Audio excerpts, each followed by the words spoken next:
Olá pessoal, hoje a gente vai falar sobre o fetichismo, um texto do Freud de 1927 e vamos comentar um pouco algumas críticas possíveis a esse texto a partir da teoria da sedução generalizada do Jean Laplanche.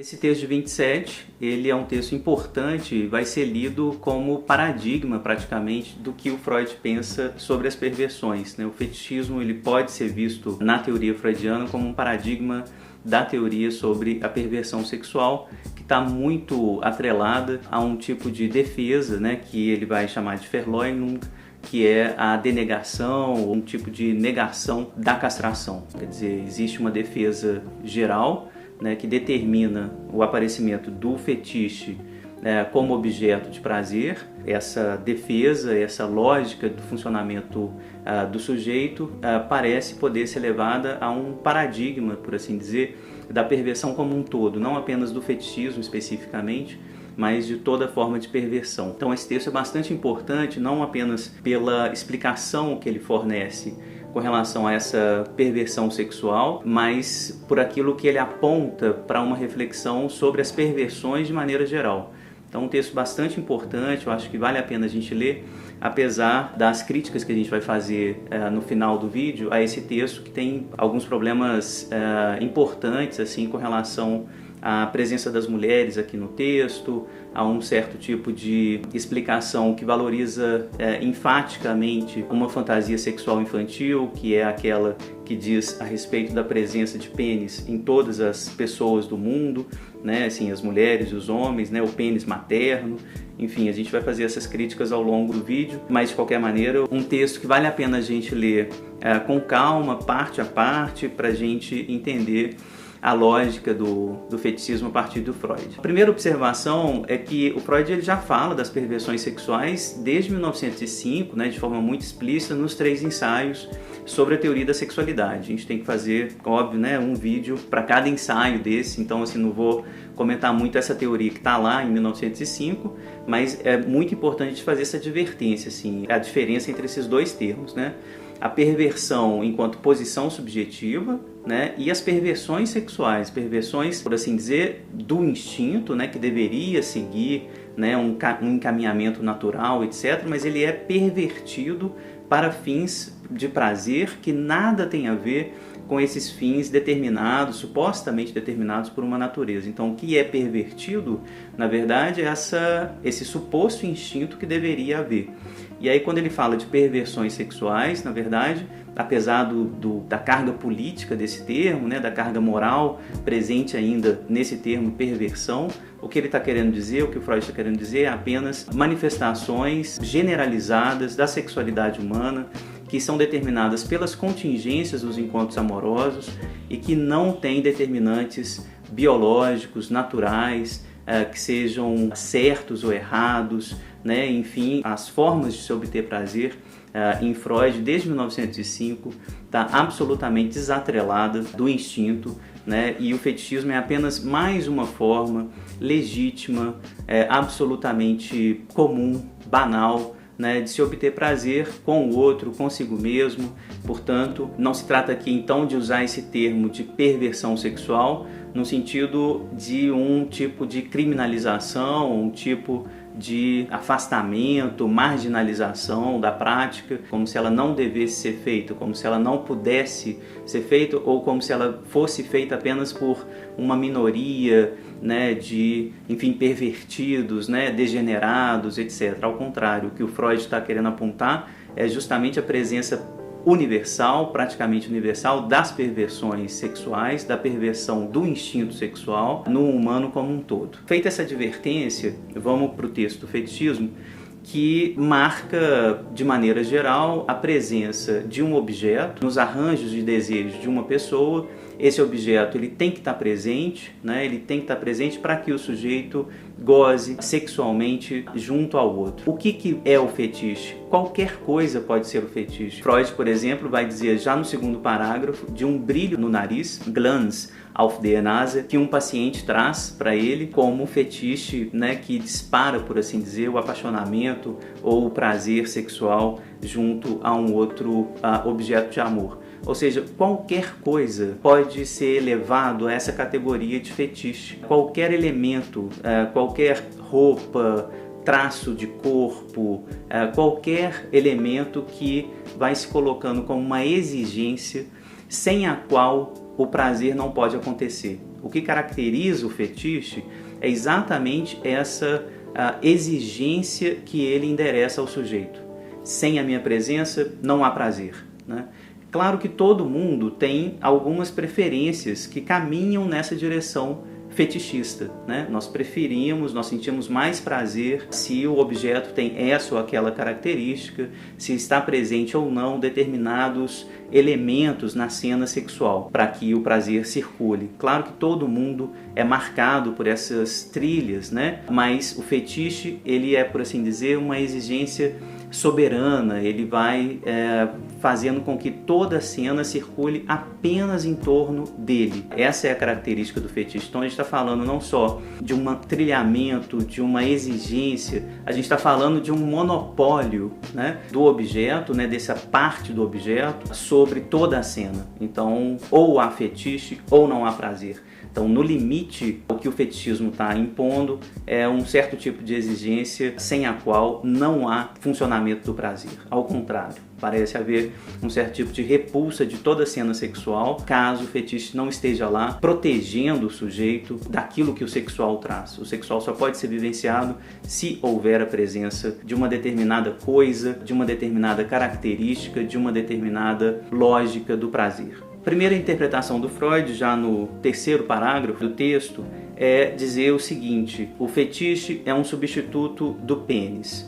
Qual o pênis? Para Freud, existe uma fantasia sexual infantil que é basicamente filogenética, né? Existem alguns textos dele que apontam nessa direção, ou seja, não é uma fantasia aprendida, não é uma fantasia contingencial, é uma teoria sexual infantil que diz que todos os homens, todas as mulheres têm pênis, né? O Freud raramente usou a palavra falo, né? Então ele está falando efetivamente do pênis, né? Esse conceito de falo só vai aparecer muito mais tarde, tanto em Freud quanto na própria teoria psicanalítica, enquanto simbolização do pênis, etc. Mas em Freud a gente está falando do pênis mesmo, então é esse o pênis do qual se trata o fetiche, ou seja, um pênis que todos temos, inclusive as mulheres, e principalmente a mãe. Então, o pênis que tem que estar na cena sexual é esse pênis que não existe de fato, né, mas que deveria existir segundo essa teoria sexual infantil. O fetiche vem substituir esse pênis referente à teoria sexual infantil. Então Freud inclusive vai chegar a dizer de forma clara, né, que o fetiche se destina exatamente a preservar da extinção esse pênis oriundo da fantasia infantil. O Freud vai tentar atrelar a origem, a gênese do fetichismo a essa recusa de tomar conhecimento do fato de ter percebido que a mulher não tem pênis. O menino então vai ver o corpo da mulher, vendo esse corpo sem um pênis, ele recusa essa percepção e, recusando essa percepção, coloca um objeto nesse lugar onde deveria haver o pênis, e esse objeto, objeto parcial, é um fetiche, né, que faz com que ele então minimize a sua angústia diante dessa cena, que é sempre uma cena de castração.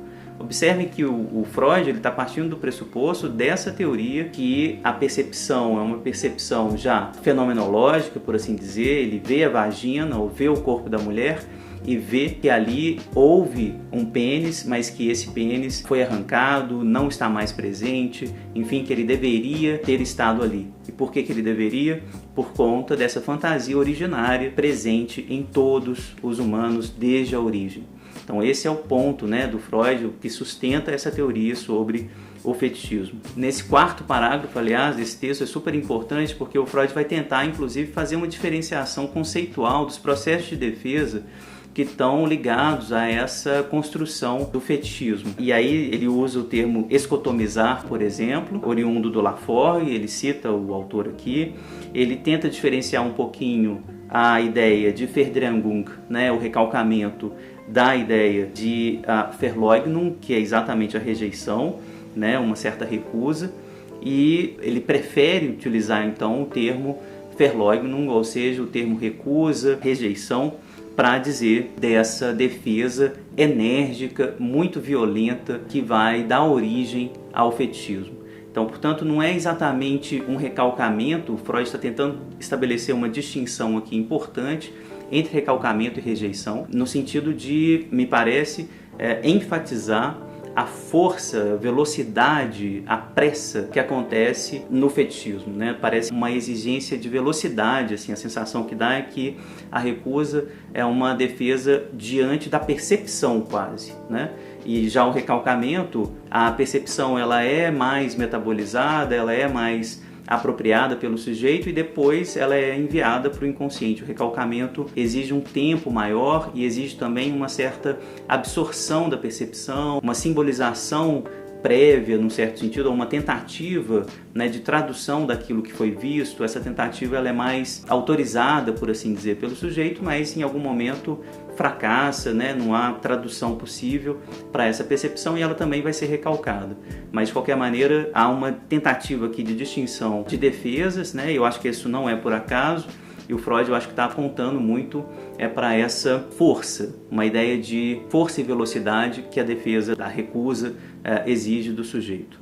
Junto ao aparecimento, então, do fetiche, imediatamente para que essa cena da castração seja apagada, né, seja escotomizada, então vai aparecer uma aversão que, segundo Freud, nunca se acha ausente nos fetichistas, uma aversão aos órgãos femininos, à sexualidade da mulher, enfim, ao corpo da mulher, aos órgãos genitais femininos reais, diz o Freud, né? Vai aparecer então esse estigma indelebile da repressão que se efetuou. Vai aparecer então essa marca sempre de dois movimentos, né? O fetichismo que se coloca para tamponar essa cena, para fazer um tipo de anteparo diante da cena da castração, e aparece também como contra-investimento que fica mantendo esse afastamento, essa escotomização, essa repulsa, esse repúdio ao feminino. Isso vai ser bastante importante mais para o final do texto, né? Como que esse movimento de ódio, de agressão, de nojo,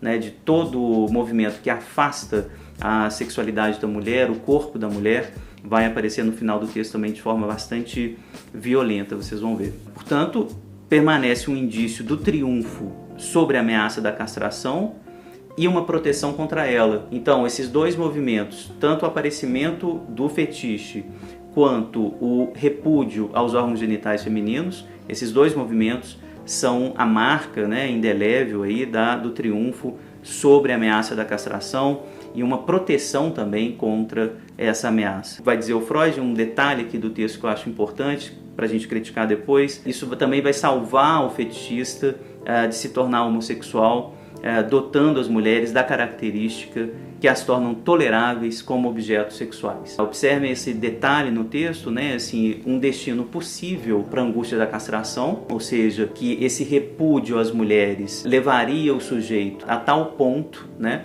Esse repúdio seria tão forte que ele recusaria então o contato com as mulheres e ficaria protegido na homossexualidade exatamente da angústia de castração. Essa, aliás, é uma das origens, né, das várias teorias de Freud sobre as forças, né, psíquicas que estão na origem, na genealogia da homoafetividade. Então, uma dessas forças pode ser, então, essa aversão inicial, graças a essa fantasia originária, que deveria ter havido um pênis ali, não há, eu fico muito angustiado, o sujeito fica absolutamente tomado pela angústia da castração, então ele tem que se voltar aos outros homens e se afastar das mulheres para não entrar em contato com essa imagem da castração. E no próximo parágrafo, ainda com relação a essa questão da homossexualidade, o Freud vai dizer que não sabe explicar, né, por que algumas pessoas, né, alguns homens, então, se tornam homossexuais em decorrência dessa impressão, ou seja, a visão fenomenológica, né, do corpo da mulher, né? E por que que outros conseguem então se desviar pela criação de um fetiche, né? Por que que um tem esse destino homoafetivo, por que que o outro se desvia desse destino criando um fetiche? O Freud diz, bom, isso eu não consigo explicar, né? O que que determina aí um destino ou outro. No 6º parágrafo, o Freud vai inclusive trazer o termo falo pela primeira vez no texto, ainda muito com o sentido, né, do pênis, assim, não é um conceito ainda em Freud que vai se distanciar do pênis, então falo que é apenas sinônimo mesmo, né, um termo que é sinônimo de pênis, né? E ele vai dizer, bom, esse falo ausente da mulher poderia ser substituído, né, pelo fetiche que parecesse, por assim dizer, com o pênis, né? Mas nem sempre é o que acontece. Então, nesse parágrafo ele vai dizer, por exemplo, que o pé ou o sapato vai se tornar um tipo de fetiche. E a explicação dele é engraçada, porque ele vai dizer assim, o menininho, quando viu a diferença sexual, ele era pequenininho, e aí ele baixa os olhos e vê o pé, vê o sapato, e é isso que fica, por assim dizer, como uma marca, e é essa marca que ele vai utilizar da primeira coisa que ele viu depois da cena da castração, né, dessa imagem da castração, é isso que fixa ali um certo tipo de denegação da cena anteriormente vista. Da mesma forma, as roupas íntimas que cristalizam, vai dizer o Freud, um momento de se despir, o último momento em que a mulher ainda podia ser encarada como fálica. Então, nesse último momento, ali isso vai ser cristalizado em torno da lingerie, das roupas íntimas, que vão ser muitas vezes uma condição, né, de prazer, sem a qual não há nenhum tipo de contato possível com o corpo da mulher. Então, o fetiche é uma derivação metonímica, né, por assim dizer, de uma cena que foi contingencial, né, ali presente no encontro do menino com o corpo da mulher. Às vezes vai ser o pé, às vezes vai ser o sapato, às vezes vai ser as roupas íntimas, a lingerie, mas nada em si, né, no fetiche, nada nele mesmo tem a característica necessária para ser um fetiche. O fetiche pode ser qualquer coisa, né, pode ser qualquer objeto. Observem que Freud aqui ele está estabelecendo apenas uma contingência de proximidade, né? Então poderia ser qualquer coisa, assim como a gente vai ver na clínica, né? O fetiche pode ser o brilho no nariz, pode ser o sapato, pode ser, né, enfim, qualquer elemento montado aí a partir da história libidinal desse sujeito. No 8º parágrafo há uma discussão importante do Freud sobre neurose e psicose, porque como o fetichista ele vai recusar uma parte da realidade, isso vai levar o Freud a se perguntar aqui se isso não está próximo da psicose mais do que da neurose, né? Então, uma discussão que eu acho importante, o Freud vai trazer en passant nesse texto, e o trecho que ele vai apontar isso diz o seguinte, né? A diferença essencial entre a neurose e psicose consistia em que, na primeira, ou seja, na neurose, o eu, a serviço da realidade, reprime um fragmento do id, um fragmento do isso. Então, na neurose, o eu reprime um fragmento do isso, né? Um fragmento dos desejos, um fragmento da realidade interna. E já na psicose, diz o Freud, ele se deixa induzir pelo isso a se desligar de um fragmento da realidade. Ou seja, o que o Freud está sugerindo aqui, me parece, né, ele está convidando a gente a aproximar a perversão e, no caso, o fetichismo como paradigma das perversões das psicoses. Isso me parece um convite claro aqui nesse 8º parágrafo do texto sobre o fetichismo. É um convite, é uma questão clínica importante para a gente discutir até que ponto, né, existem defesas dessa ordem da rejeição, da recusa, da escotomização da realidade que vão aproximar o fetichismo e as perversões das psicoses e afastá-las um pouco do recalcamento das neuroses, né? São defesas distintas, com consequências distintas também para a clínica. Então, assim, é uma discussão muito importante, inclusive para a clínica desses pacientes, a depender da intensidade desses sintomas, do uso desses sintomas, de como que eles vão aparecer na clínica. Obviamente, o Freud não precisa ser lido aqui patologizando, né, nenhuma dessas saídas. O que a gente está discutindo aqui é o uso das defesas e como essas defesas organizam a vida psíquica de cada sujeito que escolhe, por assim dizer, né, um certo destino pulsional né, que é determinado por um destino pulsional. Então não se trata de patologizar, né, todo fetichista é psicótico e daí por diante. Até porque no início do texto, e já em 1905 já fica claro, né, todos nós somos marcados por esses lugares, por esses trilhamentos, né, do desejo, enfim, por uma certa fixação dos objetos de desejo ou fixação de características dos objetos de desejo que nos provocam prazer, que nos provocam gozo. Então não se trata de patologizar, trata-se apenas de uma reflexão sobre a proximidade das defesas, né, seja do campo da neurose, seja do campo da psicose, para que inclusive a gente possa pensar no encaminhamento clínico desses casos, como que quais são os destinos do fetiche numa análise, por exemplo. Isso é uma questão que não está colocada no texto, mas que essa reflexão sobre as defesas envolvidas aqui me parecem, né, fornecer elementos para a gente pensar nos destinos do fetiche numa análise. Então, no penúltimo parágrafo, o Freud vai dizer de um homem cujo fetiche era um suporte atlético que também podia ser usado como um calção de banho. Essa peça íntima, ela cobria inteiramente os órgãos genitais e ocultava a distinção entre eles. Ou seja, a análise mostrava que havia então essa produção dessa cena, né, na qual as mulheres eram castradas e não eram ao mesmo tempo. Ou seja, o que se estava denegando aí era a diferença sexual. A diferença sexual é que estava denegada como um todo, né? Não era apenas a colocação do pênis ali onde ele deveria haver a partir da teoria sexual infantil, todos temos um pênis, mas a denegação da diferença em si, né? E o Freud então caminha agora para o final do texto, para uma parte que eu acho que merece mais críticas, enfim, uma leitura mais atenta, porque ele começa a dizer o seguinte: a afeição e a hostilidade no tratamento do fetiche, que correm paralelas, né, com a rejeição e o reconhecimento da castração, estão mescladas em proporções desiguais em casos diferentes, de maneira a que uma ou outra seja mais facilmente identificável. Então me parece que isso aqui é muito importante, né? Assim, há duas correntes em jogo no fetichismo, enfim, em todos nós. Uma que reconhece a castração, outra que não reconhece, que denega, que rejeita a castração. Essa dupla corrente pode fazer então com que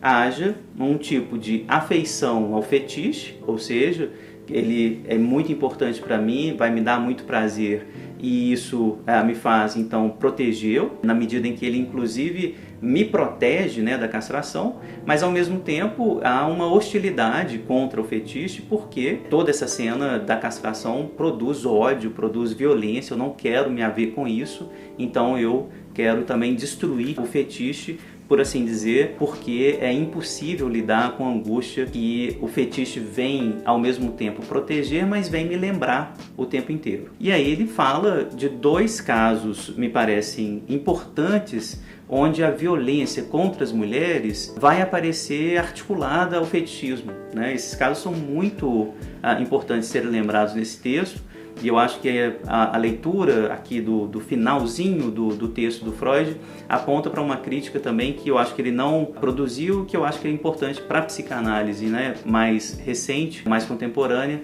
que essa crítica seja feita com todas as letras. Mas vamos ao texto do Freud. O Freud vai dizer o seguinte, né, que há um comportamento, por exemplo, no cortador de tranças. A tradução aqui do Strachey traz uma tradução até para o francês, le coupeur de natte, né, mas o Freud vai usar o termo em alemão normal mesmo, o cara que gosta de cortar as tranças, né? Ou seja, esse sujeito ele quer executar a castração ele mesmo, né? Ele rejeita a castração, mas ele mesmo quer executar a castração. É como se ele estivesse dizendo, indo lá na rua e cortando o cabelo, né, cortando a trança em especial das mulheres, como se ele estivesse dizendo: não, a castração eu não a vi, eu a produzo, portanto eu estou no controle da cena, eu não fui tomado pelo susto da castração. É como se a ação dele, então, de cortar a trança das mulheres mantivesse juntas as duas asserções que correspondem a essas duas correntes, né, psíquicas que estão presentes no fetichismo. De um lado, meu pai castrou a mulher, ou seja, eu assumo a castração, principalmente a partir dessa teoria, na qual, né, um homem, né, e principalmente meu pai, castra a mulher, e a outra corrente que diz: a mulher ainda tem um pênis, eu estou vendo, né, a trança, que eu vou lá cortar, provavelmente, né, identificado a esse pai castrador. Uma outra variante desse fetichismo, na psicologia social, diz o Freud, um costume chinês de fazer com que o pé feminino, né, seja esmagado, seja colocado naqueles sapatos muito apertados e o sujeito lá ficar reverenciando esse fetiche, vai dizer o Freud, né? Isso é que eu vou criticar um pouco adiante. É como se o homem chinês quisesse agradecer à mulher por ter se submetido a ser castrado, ou seja, esse apreço ao fetiche é como um ato de gratidão, né? Como se o sujeito agradecesse a mulher pelo fato dela ter se submetido à castração. Enfim, é esse então o texto do Freud. Agora eu gostaria de passar para umas críticas, né, que a gente pode fazer a esse texto a partir da teoria da sedução generalizada.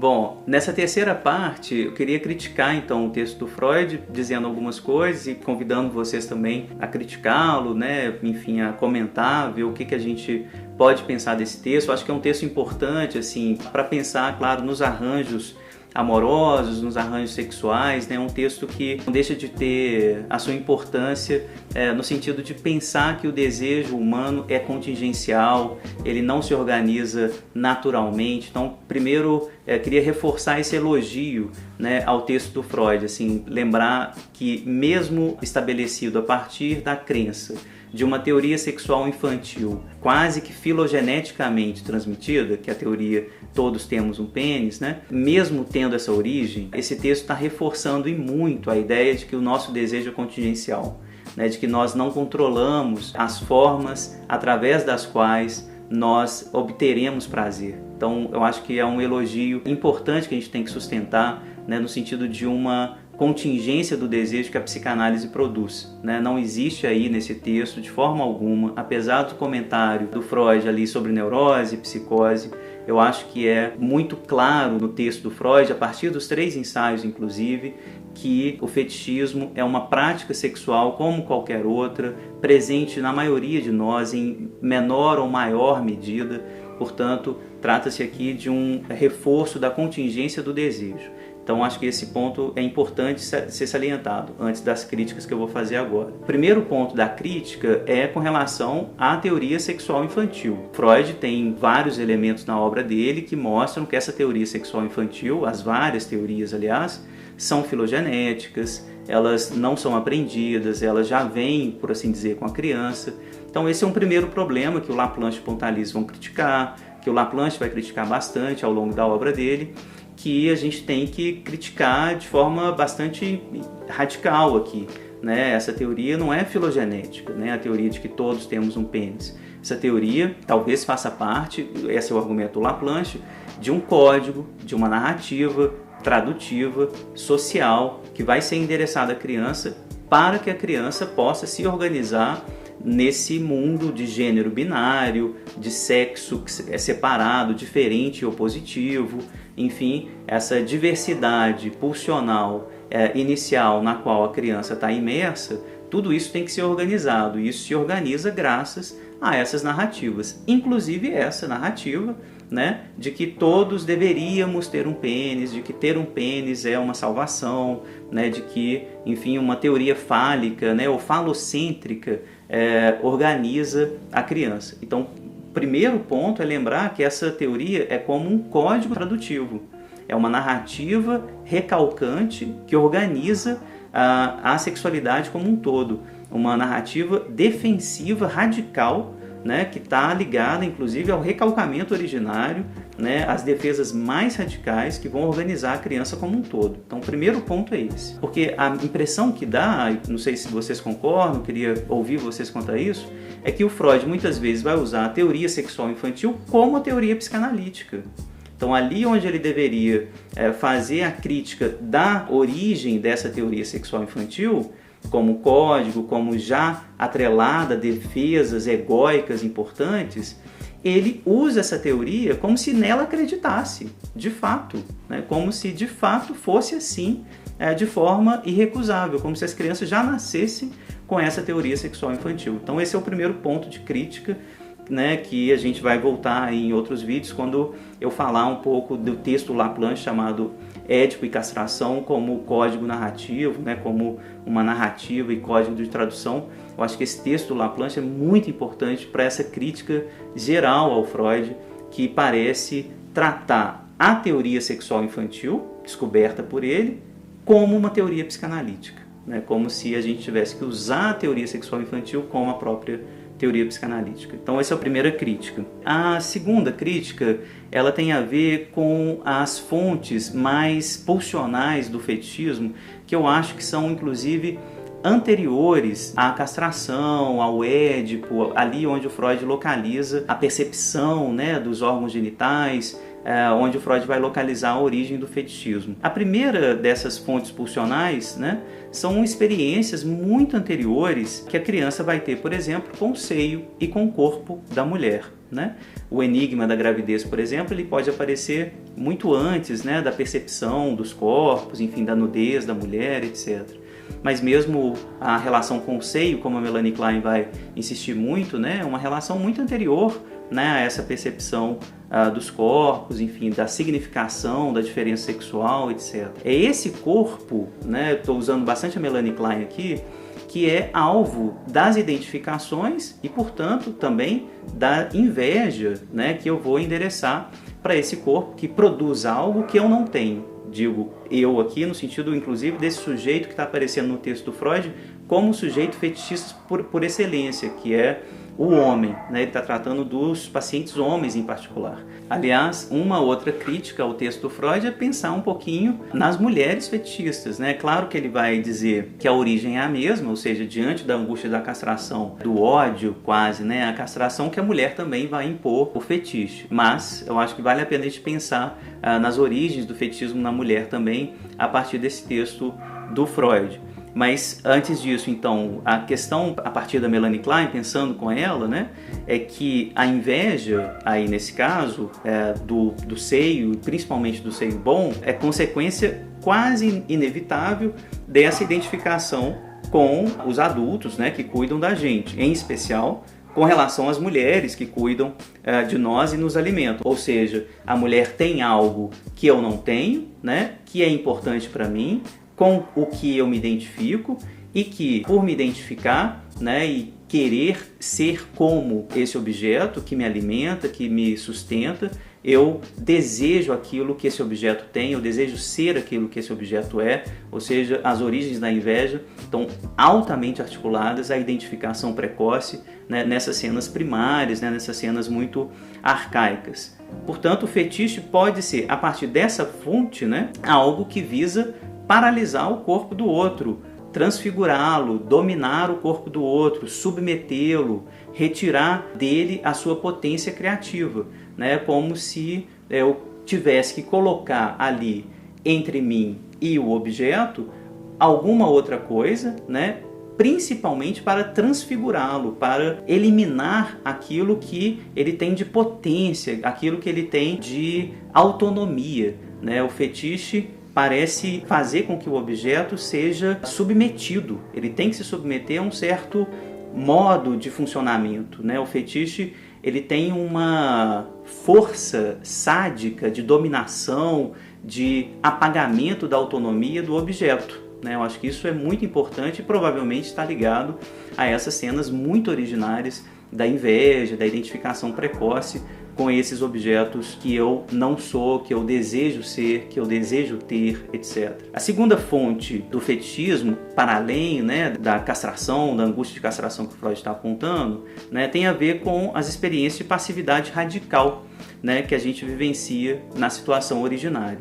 É contra essa passividade radical e também seduzidas por ela que a gente vai fabricar o fetiche. Então o fetiche ele vai funcionar como um objeto contrafóbico. Eu acho isso muito importante nessa discussão, né, assim, de articular o fetichismo à fobia, né, no sentido do fetiche produzir, como Freud está apontando, um anteparo contra a angústia, uma angústia fóbica, uma angústia que é produzida por esse susto, né, que é a palavra que o Freud traz nesse texto, né, o susto dessa descoberta da diferença sexual.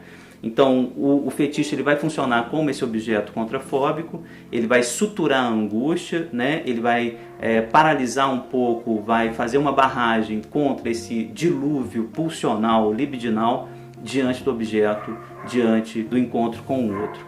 O fetiche, então, ele vai reduzir o outro a um objeto parcial. De novo, a gente tem uma redução, uma violência contra o objeto, né?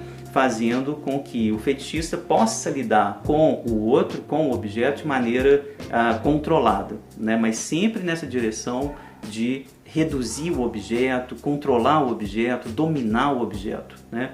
Reduzi-lo, inclusive, a uma parcialidade, né? Existe uma recusa à totalidade do objeto, da autonomia do objeto. É preciso, então, insistir nessa situação, né? Na situação originária do sujeito, que vai se tornar fetichista mais tarde, né? O que aconteceu com esse sujeito que vai se tornar fetichista? Por que essa passividade, né, ela vai ser uma exigência tão grande imposta ao objeto? Será que tem a ver com a passividade que esse sujeito sofreu originariamente? É contra essa passividade, né, a passividade dele, do fetichista, que ele luta, fazendo projetivamente essa passividade aparecer no objeto ao qual ele impõe um fetiche? Então essa é uma questão que eu acho que, né, do ponto de vista da TSG, a gente poderia colocar. No final do texto, vocês viram, né, o Freud vai falar do cortador de tranças, vai falar da tortura chinesa como exemplos do fetichismo, e eu acho que aqui cabe uma crítica mais política ao texto do Freud, dizendo claramente o que esse texto está apontando, né? Existe uma violência contra as mulheres, apontada aqui como um certo tipo de ordenamento do desejo que a gente tem que falar de forma clara. Parece haver um tipo de organização narrativa dos códigos que colocam a mulher nesse lugar de submissão, de dominação, de violência, a partir do qual o sujeito, o homem, né, pode ter prazer. Então existe, talvez, nessas narrativas, toda uma organização da dominação masculina, do machismo, dos sistemas patriarcais, etc., que organizam esse lugar para a mulher como um lugar parcial, dominada, né, violentada, desfigurada, torturada, né, como sendo um lugar de prazer. Então é preciso fazer uma crítica importante aqui, né? Não se trata apenas, como Freud está dizendo, de ser grato à mulher torturada, né, como se ele fosse grato à mulher torturada, né, ali porque ela se submeteu à castração. Me parece, né, que o prazer que esse fetichista vai sentir diante do pezinho da chinesa, né, o pezinho desfigurado da chinesa, é sempre ainda o prazer sádico de apreciar o troféu que é esse corpo torturado, deformado, dominado da mulher, né? Então, assim, é importante pensar nas consequências, inclusive políticas, da organização do desejo, já que a gente está falando de sistemas de dominação muito violentos. Claro que a gente não está dizendo aqui que apenas as mulheres são colocadas nesse lugar, né? Os próprios homens também vão se submeter e vão ser submetidos a essa lógica do desejo da dominação, nos jogos de dominação, mas é evidente na nossa cultura que há uma discrepância enorme, uma assimetria enorme àquilo que é endereçado às mulheres como práticas de violência e de submissão e aquilo que é endereçado aos homens, né, como dominação, enfim, como violência, como parte, né, integrante do prazer dos próprios homens. Então, fica muito evidente que há uma discrepância, e a questão que eu acho que o Laplanche coloca, que a gente pode colocar a partir do Laplanche, é essa. Por que essa violência ela é mais endereçada às mulheres? Quais são os códigos, né, que vão determinar que essa violência seja o tempo todo endereçada às mulheres? Se eu tivesse que reescrever um pouquinho, né, esse resumo do fetichismo, eu diria, para começar, que o seio destruído e deformado é o protótipo do fetiche. Colocaria uma origem anterior, né, à lógica fálico-castrado, né, mas eu colocaria aqui no sentido de um seio destruído e deformado como protótipo do fetiche. A idealização do fetiche é antes a idealização do seio e do corpo produtivo e excitante da mulher. A destruição desse corpo, os pés da chinesinha, a ablação do clitóris, as tranças cortadas, o apagamento da vagina, é uma rejeição da diferença sexual. mas é, antes de tudo, uma rejeição da passividade, à qual o corpo de uma mulher submeteu o corpo frágil e avassalado de um menino. O jogo sadomasoquista que o sujeito tem com o fetiche aproveita as vias facilitadas da cultura, fornecidas pela dominação masculina, para estabilizar e manter a mulher no lugar do corpo apassivado, torturado, degradado. Dupla identificação, então, num jogo ambivalente. Quanto mais manipulado, transformado, permanentemente submisso e dócil, mais o fetichista vai se identificar inconscientemente. Esse corpo apassivado é, no fundo, o dele, desse menino apassivado que tenta identificatoriamente apassivar esse corpo com quem ele se identifica, né, e a partir do qual ele tem prazer. E 2, o objeto fetiche é a marca da idealização identificatória com esse corpo, objeto contrafóbico que o protege contra um mergulho sem fim na passividade que ele tanto deseja e da qual se protege apavorado. Basicamente, assim, a crítica que eu acho que a gente tem que fazer é se questionar a partir desse texto por que tanta violência é direcionada ao corpo da mulher. Eu acho que esse texto tem uma importância política, inclusive, para abrir essa discussão, né?